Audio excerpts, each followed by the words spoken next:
pergunta... Pode ser pro senhor, pastor Johnny? Bem... Já começa a noite assim. É assim. Eu olho e já mando a pergunta e vambora. E vida que segue.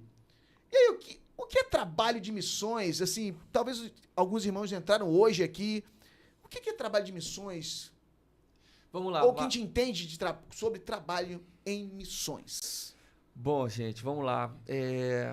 Acho que é um pouco mais de um mês atrás, Marcos, quando você comentou comigo sobre os temas, né?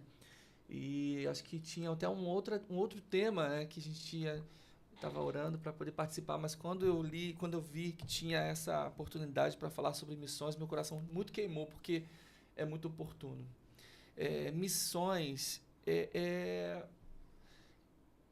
o dever do cristão. Eu acredito que na realidade de igreja que nós vivemos hoje, o evangelho que a gente tem vivido hoje, não tem valorizado, dado de fato a importância que a missão existe, né? A importância da missão, nas missões. Eu vejo que a gente tem uma cultura de gerar apenas frequentadores de culto. Eu vejo pessoas aceitando Jesus, levantando a mão, reconhecendo Jesus como Salvador, mas eu não vejo um desenvolvimento para conscientização da importância do que é multiplicar, sabe? Então, o tema de hoje é muito oportuno. Eu acredito que nós, como cristãos, precisamos entender que não fomos chamados apenas para poder frequentar cultos, e também não fomos apenas chamados para sermos apenas bons cidadãos. Eu vejo muito isso. Pela palavra de Deus, a gente vai aprendendo e a gente vai se amoldando ali, mas eu vejo muitos cristãos entendendo que a vida cristã se limita a você ser um bom cidadão, você respeitar as autoridades, pagar suas contas em dia, né? Isso é muito bonito e é de fato um dever do cristão, mas só que não para aí. Existe um trabalho a ser feito, sabe? E o ID, ele é um mandamento que é para todos, é um mandamento, né? Não está perguntando se vocês puderem pregar. Não, Jesus liberou a palavra com uma ordem, né? O ID.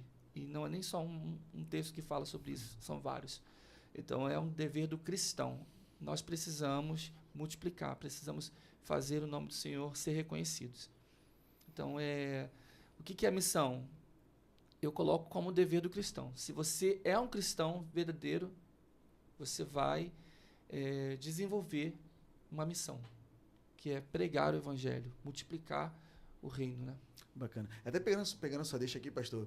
E tem muita gente que em alguns momentos não quer nem nada com o Senhor, ou que ainda não foi para os caminhos do Senhor, porque acha que o suficiente é só ser bom e pagar as contas e ser uma boa pessoa. E aí acaba não entendendo que é muito mais do que isso. Sim. E quando encontra com Jesus, aí sim, fala, agora eu estou no lugar certo, fazendo a coisa certa, né? Acho que é um bom recado também, né? Não basta ser bom, não basta ter as suas contas em dia. Jesus é o caminho, a verdade e a vida. Mas pode concluir, só peguei essa deixa só. É isso, não basta ser bom, eu preciso multiplicar, eu preciso compartilhar isso tudo que eu estou vivendo. Então, até cheguei a notar aqui, que eu acho que a gente já falou muito sobre isso, acho que foi Agostinho que disse que pregue, se for preciso, use palavras. Sim. Então, você vai multiplicar, isso tem inúmeras formas de você fazer o ID, né? A gente precisa entender que falando a gente prega, mas dando meu testemunho, eu também estou pregando. O meu comportamento prega, a minha roupa prega, a minha forma de tratar a minha família prega, a minha forma de ser um profissional prega. Sim. Eu vou representar Jesus em tudo na minha vida. Mas a missão em si é você fazer o nome do Senhor ser reconhecido, você multiplicar o reino, né? É isso, tá? Bacana. Acho que Pastor esse é o Celso, caminho. quer contribuir, assim, de repente, pegando esse gancho aí, né, o que é missões, né? O que são missões para o crente? Só para a gente fechar esse bloco. Então, isso é muito oportuno, né, como o pastor Johnny falou, o tema, porque ele fala muito ao meu coração, porque foi um dos versículos que, assim que eu me converti, entrou no meu coração e falei, cara, eu preciso fazer muito mais do que só ir à igreja. E coincidiu da minha carreira profissional de futebol ser após a minha conversão. Sim. Porque antes eu era um projeto de jogador. Depois eu me tornei um atleta profissional. E o meu compromisso com Deus, através desse versículo, é me tornar, não em primeiro lugar, um atleta de futebol profissional, mas sim um missionário. E a partir daí, a minha profissão como atleta ficou em segundo plano. Aquilo que era sonho, aquilo que era projeto de conquistas, de bens materiais, de outras coisas que a juventude te traz, passou a ser em segundo plano na minha vida. Até mesmo os clubes. E o meu compromisso com Deus foi que onde eu pisasse, onde eu fosse, que eu ministraria a palavra dele, daria o testemunho do que ele fez na minha vida, a transformação que ele fez. E não foi diferente em todos os lugares, porque eu penso que o atleta de futebol profissional, de futebol, né, o atleta de futebol, ele é um missionário, porque eu tenho oportunidade de romper barreiras geográficas, de repente onde um pastor não pode ir. Eu tive na Arábia Saudita, Egito, tive em Mianmar. Por quê? Porque eu fui um atleta de futebol profissional. E se a gente sair daqui agora 3, 4 pastores para ir em Mianmar, nós vamos não passamos nem chegamos no aeroporto. Então, Deus abriu a minha mente para isso, e eu não levava só chuteira na minha mala, principalmente eu levava a Bíblia, né, nas minhas bolsas, na mala, sim. E no coração. Então, Entendo. Eu passei a pensar como um evangelista, passei a pensar como um missionário.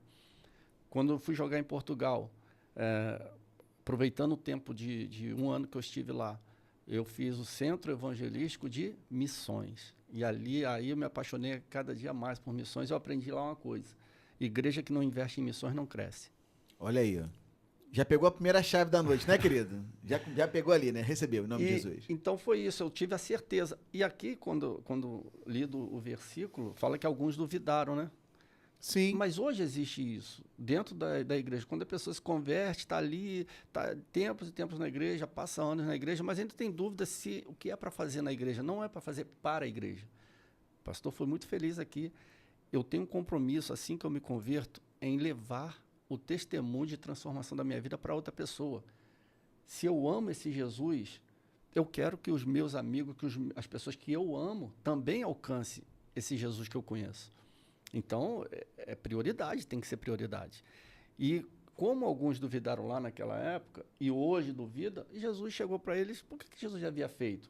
Durante todo aquele período que ele estava ali, aqueles 3 anos de ministério.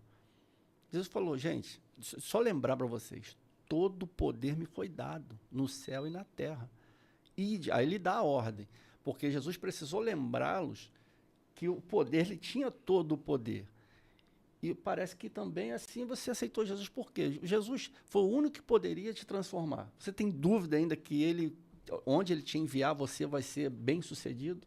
O que você pretender fazer dentro do propósito dele, você vai ser bem-sucedido? Você tem dúvida ainda?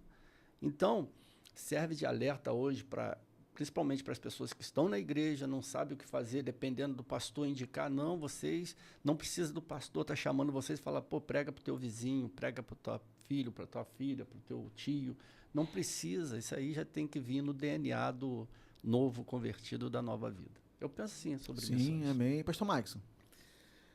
Ou você é um missionário, ou você é uma fraude. Eita. Bom, E isso é para todo crente. Boa. Ou você é um missionário, ou você é uma fraude. Talvez nós aprendemos que missões está lá, bem longe, né, da gente, em algum lugar, em algum país, em algum estado, longe do nosso estado. Mas missões, ela tem que ser o dia a dia da igreja, seja aqui, ali ou lá. E isso é para todos nós. Talvez o que nos atrapalhou muito, ou que nos fez ter esse entendimento de que missões é lá, e que talvez não é para mim, é a eclesiologia nossa ao longo do tempo. Sim. Que nos fez cristãos sentados, aprovando, cultuando, sabe, aprendendo, e alguém indo.